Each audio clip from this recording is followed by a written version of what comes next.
Hello, I'm Tiffany, creator of Red Petal Patterns, and I am starting another tutorial series. We already covered the fundamentals, the basics to get you started, and this series is going to be covering more intermediate skills. If you have not seen the previous videos or you don't have a firm grasp on the fundamentals, you may want to go back and watch those first and then come back to these. You don't necessarily need to watch these in order for them to work, but you will need to get caught up because, as I said, there are certain steps I'm going to skip because they've already been covered in other videos. Today's video is going to be about provisional cast on. It is sometimes called a live cast on. I'm going to show you, there are many ways to do this, and some are complicated, some are easy. I'm going to show you the absolute easiest method for doing this that I have never had a problem with, and it is the one that I learned first, and it was referred to as a blind cast on. I do not know if that's its official name or not, but it is the absolute simplest one to do. In order to do this blind cast on, you're going to need your working yarn, and then you're going to need either a larger or same weight yarn folded in half. You need this to be approximately twice as thick as your working yarn. And I cannot stress this enough, this yarn absolutely has to be a color. You will not get confused for your working yarn. It must contrast. So if you're working with a multicolored yarn here, you must use a yarn that does not appear in your multicolored. I also prefer, when I can get a hold of it, using cotton for this because it's a little bit smoother and it's easier to pull out later. It really does not matter. As long as it's thicker than the yarn you're working with, it will work, and it must contrast. So to do this technique, you're going to take your length of yarn and fold it in half so that it's doubled. And you're going to take that, and I'm going to leave just a little bit of a tail down here. And neaten that up a little. There we go. And you're going to have a little bit of a tail in your hand of your casting on yarn. And you're going to take your working yarn and hold it in the same hand with about the same amount of tail. You're going to be starting from up here, so a little bit past your hand, whatever you're comfortable with when you normally start. And then in the same hand, now I use double point needles because they're small and easy to manipulate for filming. I don't always use double point needles for everything. I don't usually use circular needles either, but you can use whatever needles you're planning on using for the project in order to do this. And you will need 2 needles or a set of circular. And then in your other hand that's not holding this stable, your dominant hand needs to be free to do the work. I don't know why I picked up the second needle. Okay, so in your non-dominant hand, you're going to hold all of this yarn and your needle. In your dominant hand, you're going to hold your working yarn and your casting on yarn. It really does not matter which is on top and which is on bottom, but you're going to separate it. So I've got it held in my pinky, and that's going to hold them together. And I'm going to put one on my finger and one on my thumb, and I'm inside of them, not on the outside. So you're going to put your finger inside, and you're going to put your thumb inside, and you're going to hold these like this. And the action you're going to be doing is going to be twisting this way or this way. And what you're trying to do is put the needle in between, like your fingers are, and you want your working yarn, and then twist it with your casting yarn, and then you're going to go inside again and pick up your working yarn. Flip it over, pick up your working yarn, flip it over, pick up your working yarn, flip it over, pick up your working yarn. So you're just doing this in this motion,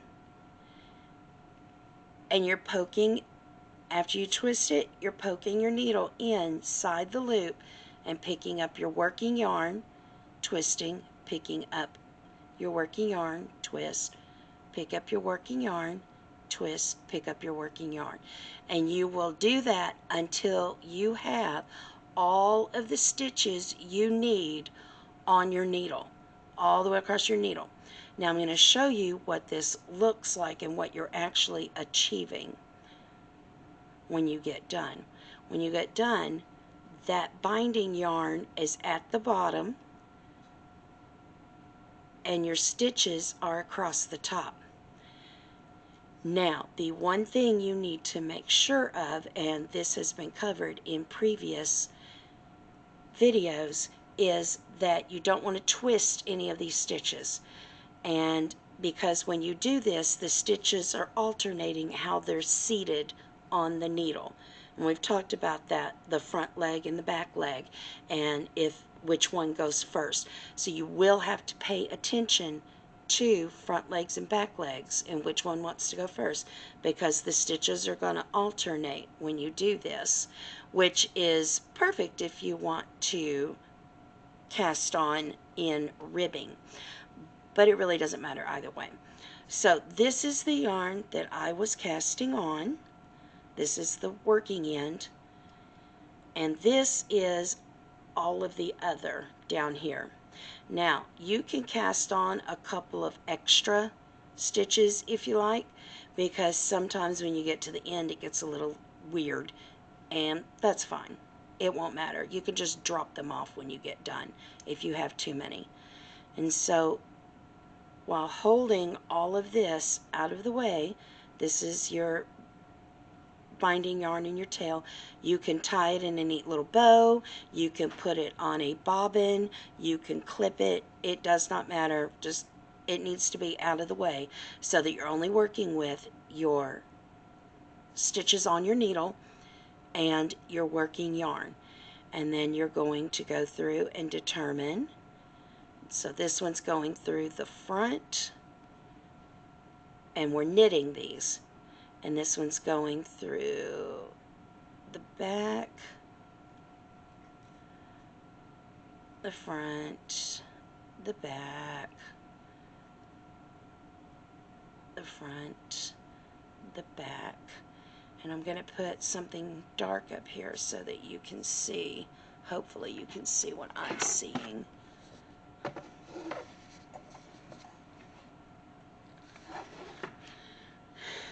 So when I pull these up, you can see that this one has, in the back of this, is the one that's going first. It's not literally on the back of the hoop, it's on the back of this binding yarn, the casting yarn. This one's on the front of the casting yarn. You're still going through the back. So you want to make sure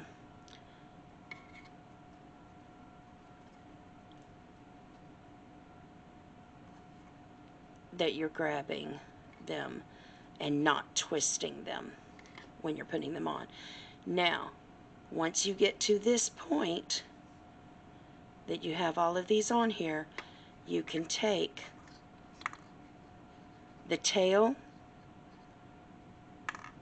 and your casting on yarn and tie it in a little bow.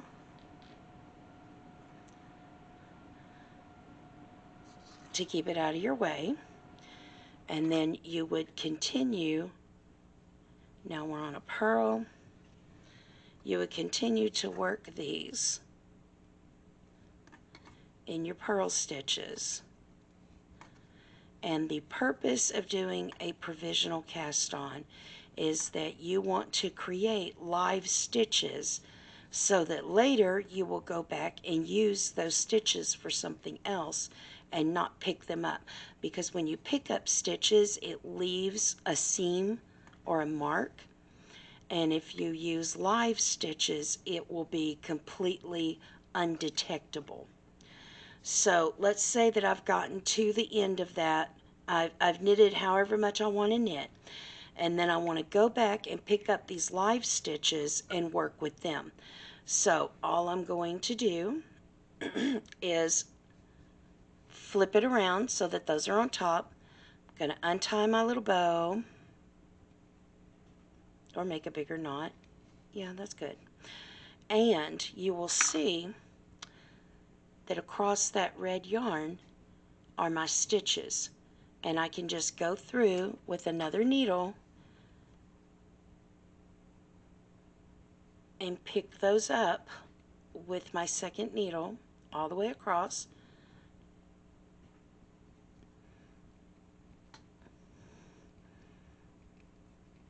It's a little tight in there towards the end, which is why you want to use a yarn that is bigger than the yarn that you're working with. Get my needle in there, and then you want to take that casting on yarn and while holding firmly, pull that out. So there it is. Make sure all your stitches are held and you just pull it out. And now you have live stitches that you can now pick up and work the other direction without having to pick up. And this will be completely undetectable. This is how I make my socks.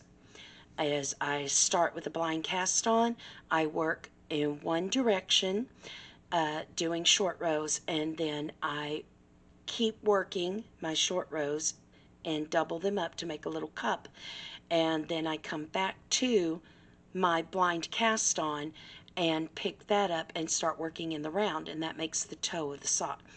It is so much easier than other other cast on methods for creating live stitches. It is so much easier, and you can go ahead and work down as much as you need to and get it out of the way instead of having to juggle these two hard surfaces. And again, it is completely undetectable and super simple to work. There's nothing fidgety about it. Those will stay in there. You could knit an entire sweater from the top down, just like the back of the sweater, and have the shoulders done as blind cast-ons, and then do the entire sweater and then go back and pick those up and do the entire sweater in the front, working from those same live stitches. They're not going to go anywhere. They will always be there, and there's nothing, because you're using yarn that's nice and floppy, just like you're using waste yarn to hold regular stitches, and it will not get in your way, and you know exactly where it is and what you're doing because it's in that contrasting color. And that's it. That's how I do a provisional cast on, and I hope you give this a try. See you next time. Bye.